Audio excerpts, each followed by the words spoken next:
it's good to stay alive, right? You don't want to die. So in the case of Colorado, you can fart and start a forest fire. So I roll over, I look like a walrus trying to hump off a rock.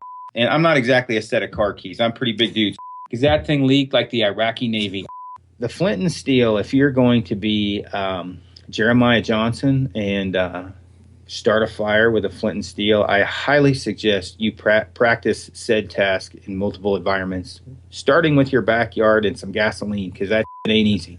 My wife included, before we met, she got lost a couple times, and she can get lost in a phone booth. And I've done some pretty dumb things. I mean, I'm not going to church it up. We strongly suggested that they call it the Gritty Film Tour. They opted for the Full Draw Film Tour, so... Everybody makes mistakes. Breakfast of champions, Snickers, and Diet Dr. Pepper. Come on, get a piece of it! Why, yes, Brian, it is true. That sounds terrible. The days of our lives. Hello, all right. You're listening to the Gritty Bowman, home of gritty bow hunting films, interviews, tall tales, and a wee bit of manly boasting. I'm South Cox, and you're listening to the Gritty Bowman. Hey, this is Corey Jacobson, and you're listening to the Gritty Bowman. We born and raised outdoors, and you've been listening to the Gritty Bowman. There you go. I'm Casey. And I'm Jordan. And you're watching... The Gritty Bowman. On this episode of Gritty Bowman, we talk conservation with Ty Stubblefield. If you like the show, please go to our website at grittybowman.com and subscribe to this podcast and tell your mates and pals about us. Do us a favor and please take a moment to leave us a rating or a review on iTunes or on our YouTube channel. Send your questions and podcast ideas to grittybowman@gmail.com. If you're listening to this on iTunes, you can see the video version of this podcast on our website at www.grittybowman.com. All right, folks, welcome to the Gritty Bowman podcast. We are here today with Ty Stubblefield from Born and Raised Outdoors and Backcountry Hunters and Anglers. Getting Ty on a Skype call was a minor miracle. Miracle. It was like herding cats, but we achieved it. I'm glad to have Ty on here. Ty's been a friend for a while, and I've always looked up to what you do out for hunters and for conservation, and of course your hunting prowess with your friends at Born and Raised. That's been really fun to be part of. I've heard you shoot a lot of arrows and get it done. And so it's good to have you on, Ty. And for folks who don't know you, can you give them a little bit of background real quick, the 60-second version? 60-second version introduction. Ty Stubblefield, grew up in Southern Oregon, bow hunted for roughly just under 20 years. Started a video production company about 7 years ago, called Born and Raised Outdoors.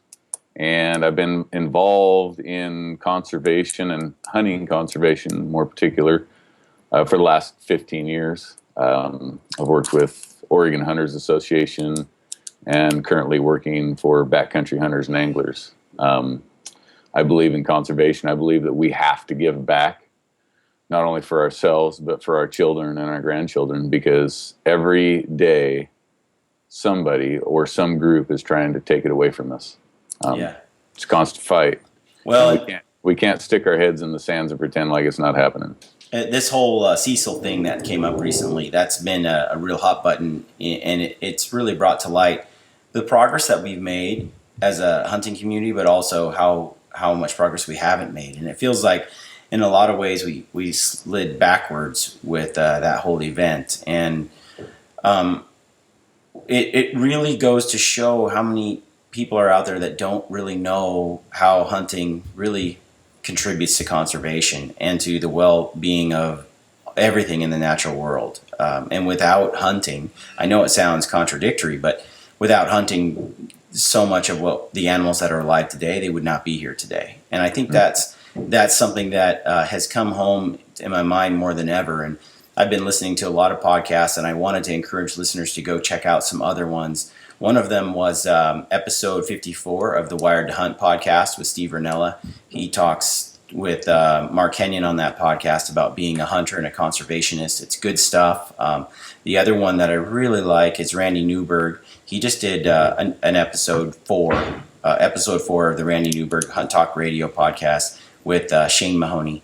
And they really talk about the well-being of animals, why we hunt, why it's important, why conservation matters. And it was really deep and insightful podcast. And I think all hunters should take a listen to some of that. Those 2 episodes, especially on those 2 different podcasts, I thought were really poignant and very well. They had some really interesting insights, like insightful insights. So I'd like to encourage people to do that. And it's really got me thinking, Ty, about you. Every time we get together, I am reminded of events going on around me that as a hunter, I should be more involved in, but I'm not. I tend to stick my head in the sand or just get busy, and it's not in the forefront of my mind. So what I wanted to do with this podcast was meet with Ty on a regular basis and just do some quick updates on the podcast about with a focus on conservation and what's going on in the kind of a news kind of thing, but also something that might mobilize hunters into taking some action. So with that, that's kind of our goal. So Ty's going to give up his time, and he's going to come on here and on. We don't know how often, but I hope to get him on here every week, but we'll see what happens. And we'll keep it short because the fact is a lot of hunters tune out when we start talking conservation. The numbers on my podcast where we go into conservation show that a lot of hunters, they don't tune in. They move I know on. how to fix that. So at the beginning of every conservation podcast, we'll just put free beer. Promise. Yeah, totally. Absolutely. It's that's frustrating. And I'm guilty of it too. Yeah. Oh, the guy's talking about conservation. I'm going to tune in over here where the guy's talking about, how to elk hunt, how to kill a bull. And, that's where I'm hoping we can make it informative, short, but entertaining as well. So, Ty, you're always entertaining. I'll do my best to be entertaining. All right. So with that, Ty, fire away. What's going on right now? So, our last podcast was Tamarack, and I rambled on and felt like I could have rambled on for another couple hours, quite honestly. But one of the issues that hunters should be concerned about right now, I don't know how fast you can process this and get it out, but right now, hunting season's literally a week and a half away here in Oregon for elk. And I'm here in Douglas County. It's at a level 4. Private timberlands are shut down. What's level 4? Level 4 is the precautionary fire level. So we're in CS3, we're in Douglas County Forest Protection Agency. So DFPA, Douglas County Forest Protection Agency, they regulate the fire level, the fire danger here. And so level 1's no big deal. Level 2, level 3 is it's getting hot, things are dry, and we're going to shut the woods down. Loggers have to be done working by noon. Level 4 means it's hit the fan, it's hot, it's dry, you're not logging, you're not running a chainsaw, you're not basically not in the woods, especially in private timberlands. And so this is where backcountry hunters and anglers, what we stand for is public access, public lands. And this is where I want to bring to light to, the people that aren't necessarily in tune to what's going on, that bow season's a week and a half away. The local guys around here in Douglas County area aren't going to have access to a lot of the lands that they hunted, which are private timberlands. There's great habitat for elk, and there's bigger elk populations on these private timberlands. We're going to be stuck hunting national forest, basically BLM national forest. So, And that's because they shut them down? well, that's because private timberlands, we will not be allowed access to the private timberlands, Weyerhaeuser, Roseburg Lumber, Seneca, all those. We won't, they're going to shut it down. They don't want people out there starting fires. Like we have fires all over Oregon, Washington, Idaho. It's really bad this year. It's bad this year. Everything's lit up. And so like the resources to fight these fires are expended right now. Like if you can fight a fire, you're on one. Yeah, I was just talking to Corey Jacobson the other day, and his mother lost everything, their house, everything burned down. Huge loss. And our hearts go out and prayers go out to them. They lost everything. So the way I understand it, he lost his manufacturing facility along with that. So that's not only his home, but his livelihood. Big prayers go out to Rocky and Raina Jacobson, that they're great people, and I hate to see that. But that leads into where we're at. I mean, we're with these fires leads into like management of our national forests, and a big push right now for BHA and other conservation groups involved in the national level is to rectify the issues that have really handcuffed Forest Service and their management, and that's with fire. And so like Forest Service has started clear back, I guess their management of fire started clear back in the 1900s. And our ancestors, the Indians that inhabited this land before white man came, they managed the land through fire. They intentionally lit fires and on a rotation. And that was to create habitat. That was to keep the brush back. That was to prevent catastrophic, fires. But it was for the hunt as well. They recognized that if they burned a meadow, that meadow came back stronger and better and was better habitat for the game. And back in the early 1900s, we ceased to use fire, and we did everything we could to stop fire. And so over 100 plus years of that is culminated into what we have today. Forest fires are all over the place, and they're not getting better. And so the way, and get to the root of what I wanted to talk about is Forest Service has a budget.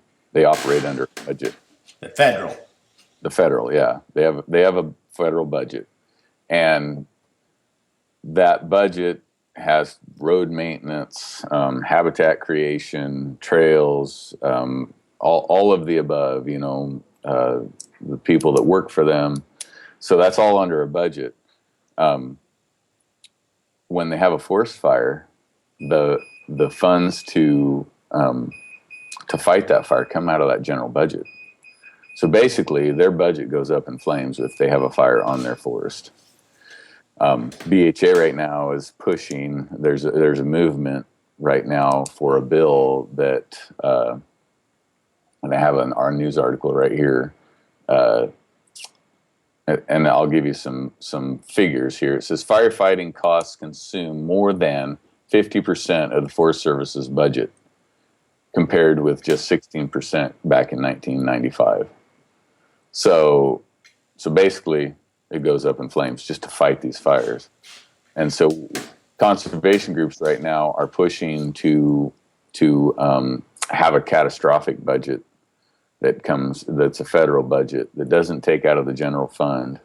And basically, like these wildfires right now are catastrophes. So how long are they in debt when they go into when they exceed that budget? First of all, what you're saying though is that they don't have any money after the fires are over to do other things, like you said, road, trail, right? Correct. All that stuff. Right. Which is a lot of the reason why there's some of the excuses for why we should take the land away from federal use and turn it into state managed lands, because we're criticizing how the feds are managing it. But what you're telling me too is that they are locked into these their budgets are eaten up by these fires, which makes it so they can't do the other stuff. Correct. Yeah, exactly what I'm saying. Yeah, so we want to criticize Forest Service for not managing correctly, not managing for good habitat, and for access, and yet their hands are tied because their budget goes up in flames. And as I said in the previous podcast, is any time that they try to manage, like for on the western side of Oregon anyway, like logging is an example. When they try to do that, they come up against litigation, and so then they can't. So between litigation to do the management that they want to, and the rest of it getting burned up in fires, they just physically can't or financially can't manage the lands the way they should be. And if we don't know that, we just assume that they're just not doing their job. When the reality of it is, if it did go to state ownership or private ownership, state couldn't afford to manage it. Like Douglas County is a prime example. We're losing, public entities all the time because our budget came from logging in this rural county, and we've lost that.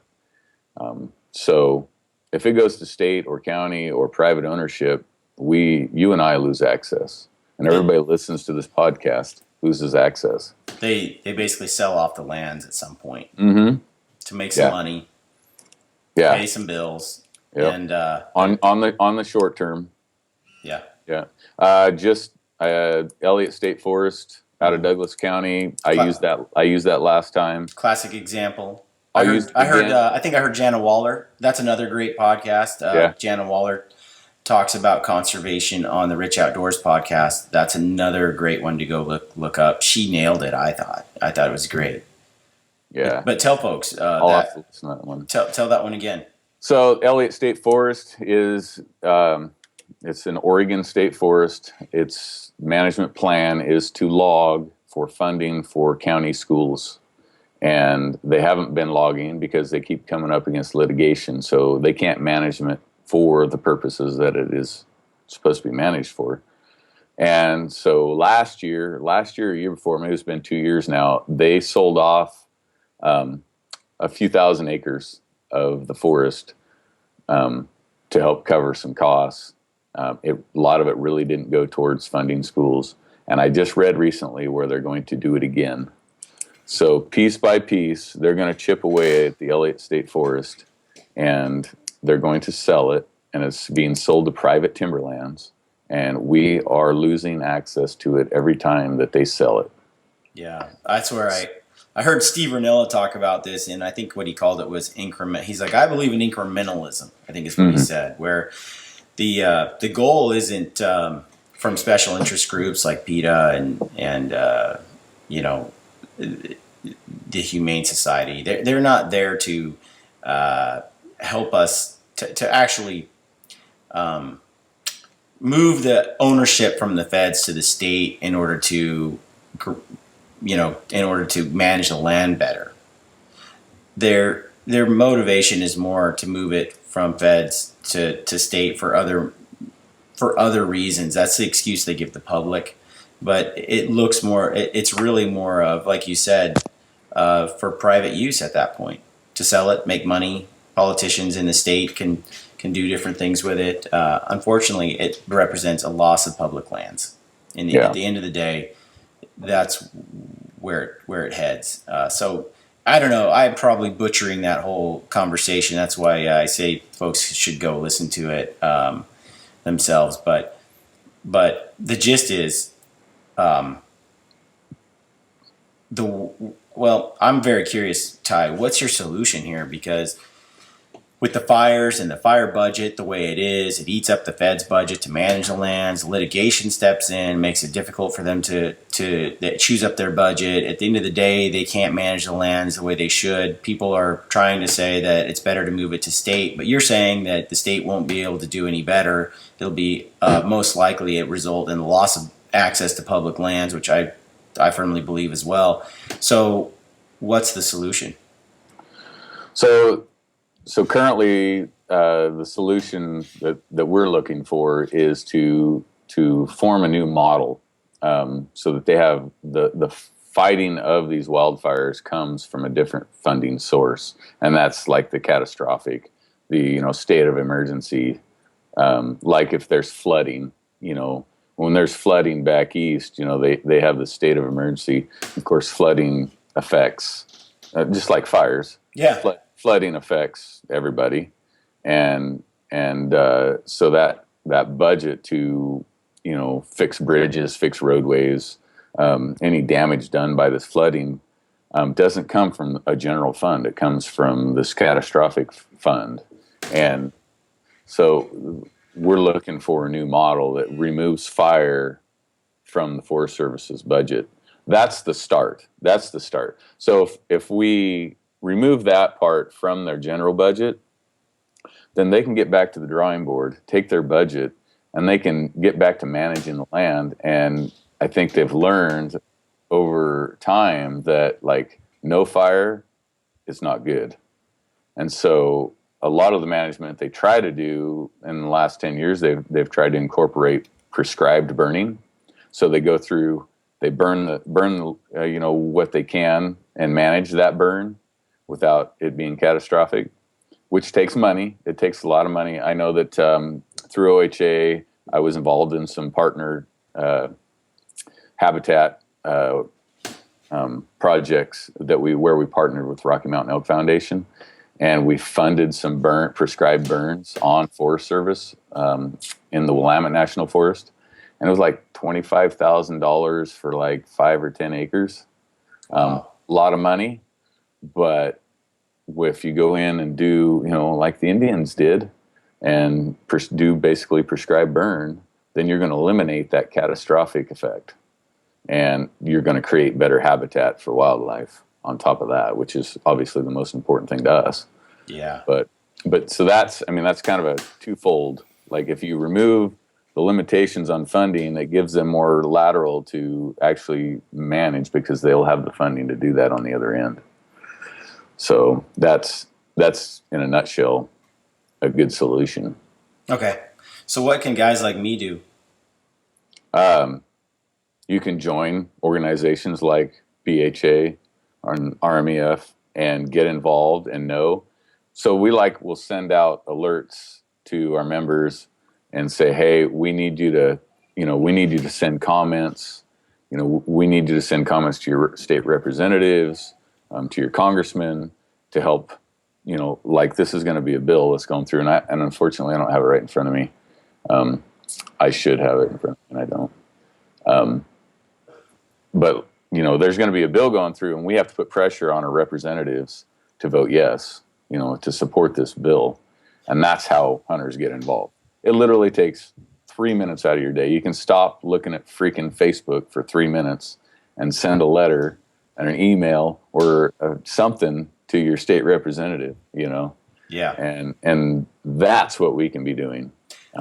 I heard Randy Newberg on one of his podcasts, talking about, on Hunt Talk Radio, talking about sending form letters versus sending a customized letter, and how each hunter sending their own unique letter has a more impact than like a form letter. And so I think it's, what I've tried to do is I take a form letter and then I just customize it real quick using some of the same stuff, but putting my own twist on it and sending that in. But I think that, I think you're right. It's hard to imagine that someone like me sending in a letter or calling a representative will have an impact. But I think the truth is that it really does, especially in big numbers. And if we don't, I think a lot of people feel the same as me. They feel like, well, I'm just one person, so it wouldn't matter, But the reality is if we all can mobilize, it's a very powerful message. We do have strength in numbers, and my little thing does matter. We are so, hunters in general are so famous for throwing our hands in the air and saying my vote doesn't matter.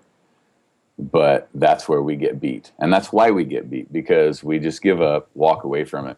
When in in fact, it's not true.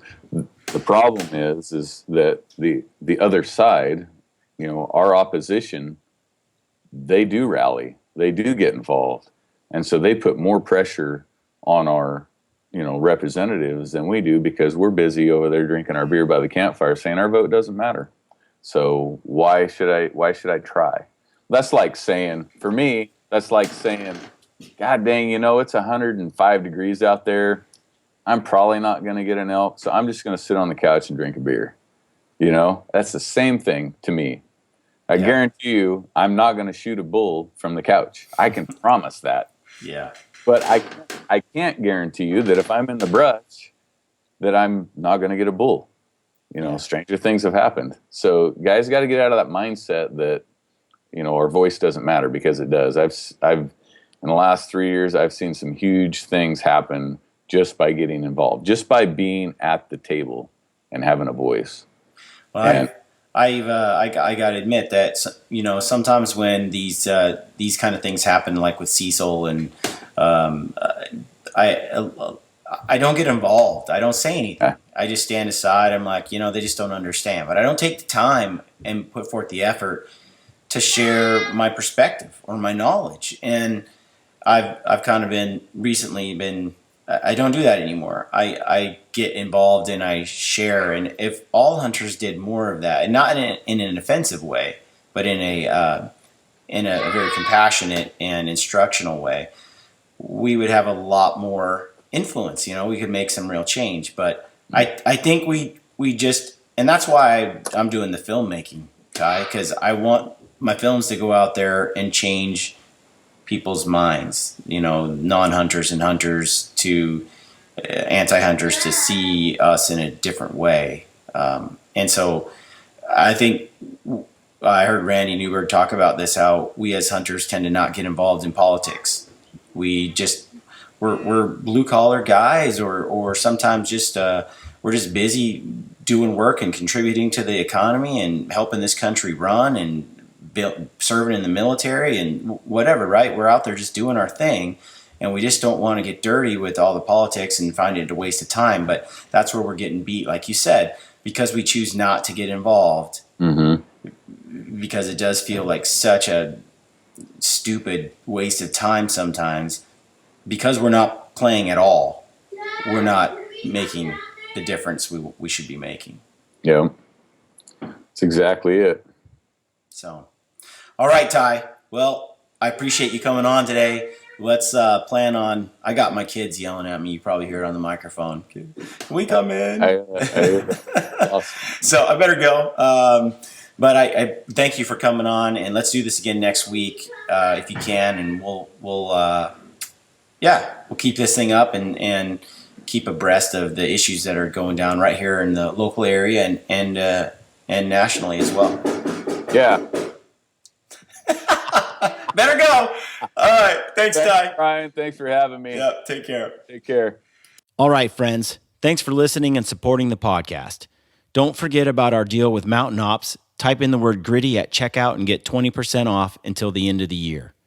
For those of you who have not seen the Full Draw Film Tour this year and want to go, check out their website for their tour schedule.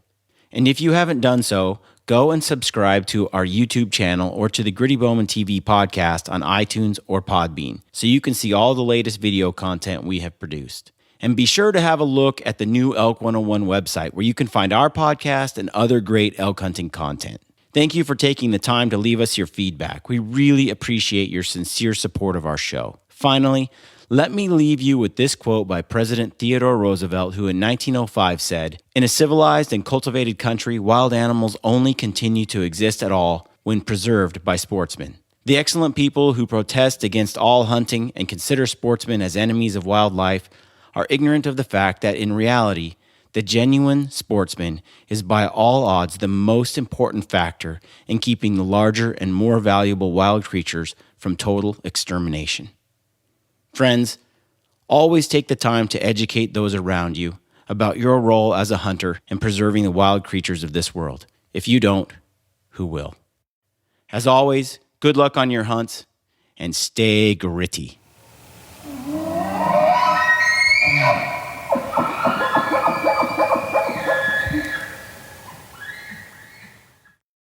This is Ty Stubblefield, and you're listening to the Gritty Bowman. Gritty Bowman.